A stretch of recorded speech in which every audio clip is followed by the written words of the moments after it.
7h48, vous avez la parole. On attend vos appels pour parler de notre comportement face aux orages violents, aux intempéries, aux crues. Et on en parle avec votre invité Théo Etch. Fabien Mulic, bonjour. Bonjour. Merci d'être avec nous ce matin, maire de Corps, conseiller départemental. Et c'est ce qui nous intéresse aujourd'hui, président du syndicat mixte des bassins hydrauliques de l'Isère. En 2 mots, c'est l'organe chargé d'aménager et de gérer les rivières du Sud Isère. Exactement, sur tout son périmètre, le basquier, le bassin versant de la rivière Isère. Alors on va rembobiner ensemble ce qu'il s'est passé dans l'Oisans sur les causes de ces dégâts dans le vallon du Vénéon à la Bérarde. Écoutez Pierre Véry, il est le responsable du RTM en Isère, c'est le service de restauration des terrains de montagne.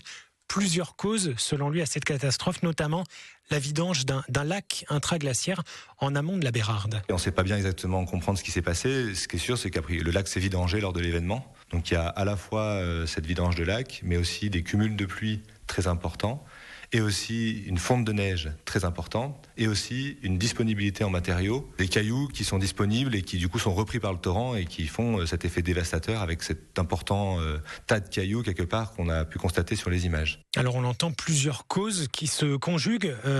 Prenons les choses dans l'ordre. Il y a 2 torrents qui passent à la Bérarde, le Vénéon, les Étançons. Lequel est sorti de son lit ? Alors du coup, c'est les Étançons qui n'a pas pris son parcours habituel. On est sur 300 mm de pluie en 48 heures. C'est énorme. Une fonte nivale, la rupture du lac intraglaciaire. Donc tout ce cumul de phénomènes ont fait qu'on a eu une sorte de vague qui a emporté des cailloux, des rochers, énormément de matériaux qui ont enseveli le village de la Bérarde. À quel point c'est exceptionnel ? C'est une crue décennale, une fois tous les 10 ans, ou encore plus exceptionnelle ? En termes de débit du Vénéon, on est sur une décennale, mais cumulé à tout le reste, on est sur un événement qu'on peut pas mesurer. Nous avons calculé nos études sur la crue historique de 1956, qui était pour le coup une vraie décennale, mais là, on est bien au-delà des prévisions qu'on aurait pu faire. Et puis, parmi les raisons de la catastrophe, certains pointent des mesures de protection insuffisantes. Il y avait des travaux en cours de sécurisation. Alors les études sont terminées, des travaux allaient commencer. On a rapidement buté sur une question tout à fait matérielle sur place, c'est où évacuer les déblais. Tous ceux qui connaissent la Bérarde savent bien qu'il n'y a pas de plateforme, il n'y a pas de zone pour stocker, et il fallait tout de suite enlever 15 000 mètres cubes pour essayer de curer un petit peu le torrent.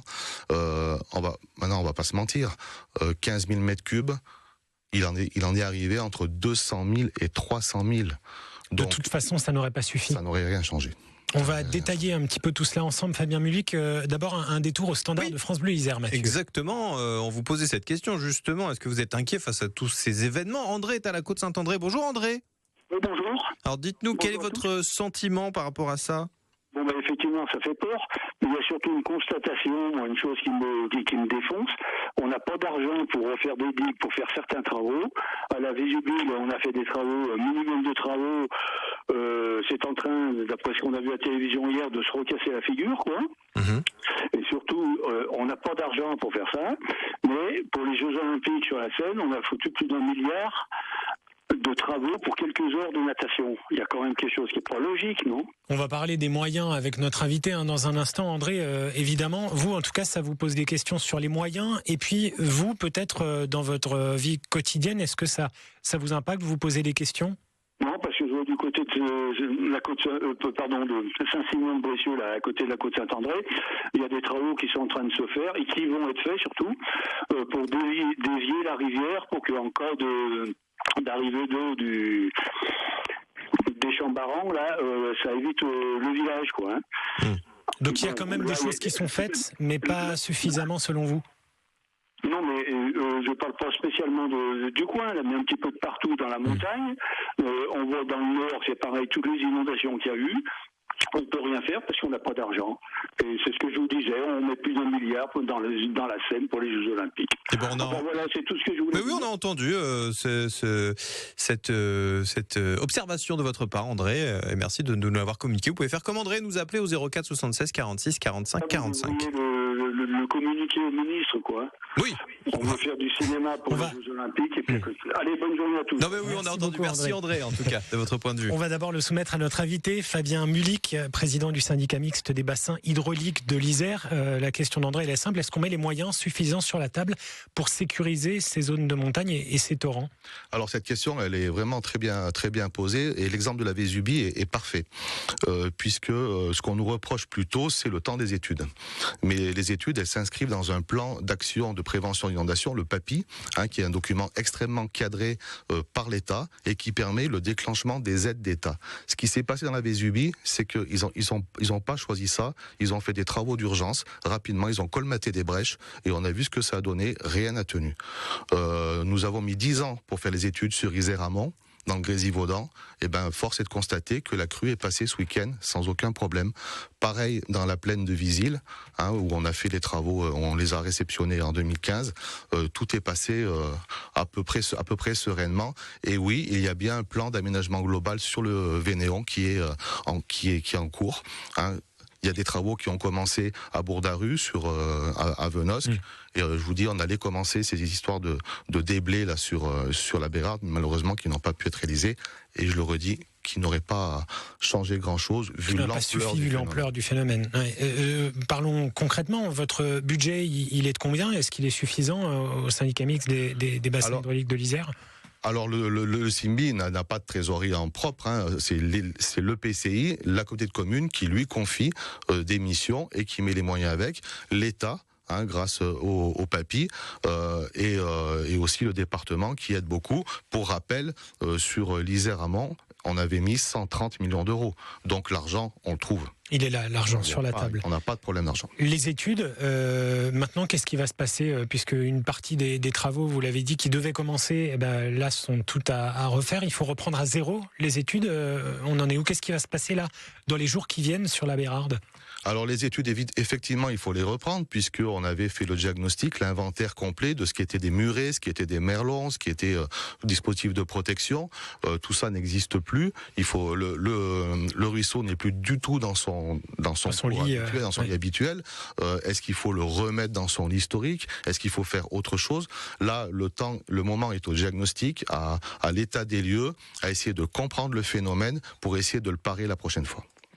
Fabien Mulic est notre invité ce matin, et on en parle aussi au standard de France Bleu Isère et sur nos réseaux sociaux. Exactement, sur la page Facebook, on a des réactions en l'occurrence. Oui, tout à fait. Alors je vous parlais de l'impuissance tout à l'heure d'Eliane qui nous disait qu'elle était très démunie. On a Corinne aussi qui nous fait le lien évidemment avec le dérèglement climatique et ces épisodes météo de plus en plus fréquents, de plus en plus intenses, qui sont causés par l'homme, et malheureusement on ne pourra plus revenir en arrière, nous écrit-elle ce matin sur la page Facebook. Et on est également au standard de France Bleu Isère avec Éric Savignon qui est avec nous, de Saint-Siméon-de-Brécieux. Monsieur le maire de Saint-Siméon-de-Brécieux, c'est ça, Oui, bonjour. Bonjour. Très bien. Et vous vouliez revenir sur les travaux également?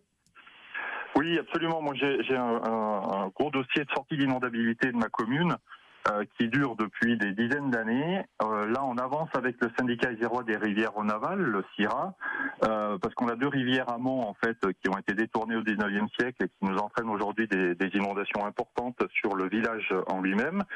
Il s'agit de détourner, de ramener la rivière en fait sur une zone, un espace naturel sensible, pour essayer aussi de réinfiltrer ces eaux de ruissellement. Mais ce qui se passe aujourd'hui, et moi je frémis à chaque orage, là, tous les soirs, je regarde ce qui va se passer, parce que moi les travaux, avant que les études sont en cours, il y a des bureaux d'études qui travaillent, c'est clair, mais on a des tas d'études, les 4 saisons, etc., qui doivent être faites. Et aujourd'hui, moi les travaux, s'il y en a, ce sera pas avant 2027. D'accord. Donc pour vous, il y a les études. En attendant, il faut, à chaque fois qu'il y a des orages et des grosses pluies, se demander si c'est pour ce coup-ci ou pas. Vous êtes sur le qui-vive à chaque orage désormais? Exactement. Et pour vous, est-ce qu'on a les données suffisantes et il faut maintenant passer à l'action, ou est-ce qu'il faut encore des études supplémentaires? Les données pluviométriques avec le calcul en fait des quantités d'eau et de ce pourquoi on va se protéger, on les a. Mais après, il y a tous les dossiers administratifs et puis les dossiers financiers. La personne évoquait tout à l'heure la problématique financière. Effectivement, ces 5 millions d'euros de travaux, il faut les trouver pour un syndicat isérois, pour les collectivités locales. C'est pas simple.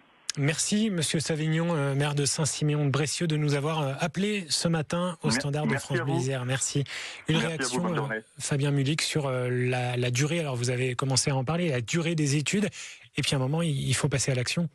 Oui, c'est bien le problème. Ces études, elles sont nécessaires. Éric Savignon l'a dit, études 4 saisons, espèces protégées. Il faut absolument tout étudier pour avoir les autorisations pour intervenir et aussi déclencher les crédits d'État derrière. Il y a trop d'administratifs aujourd'hui ? Il semblerait que ce temps-là soit nécessaire. En tout cas, il permet de faire des ouvrages qui soient bien calibrés. Je le redis, c'est ce qui a été fait sur Isère-Amont, sur la plaine de Visil, et ça fonctionne. Il est nécessaire de prendre le temps donc pour il faut laisser le temps aux études et choisir et faire les bons choix. Je pense qu'on n'a plus le temps de prendre un dernier appel. Non, mais c'est pour tout à l'heure. C'est pas pour maintenant. Très bien. Merci beaucoup Fabien Mulic d'avoir été notre invité ce matin. Donc maire de Corps et président du syndicat mixte des bassins hydrauliques de l'Isère. Belle journée. Merci. Merci.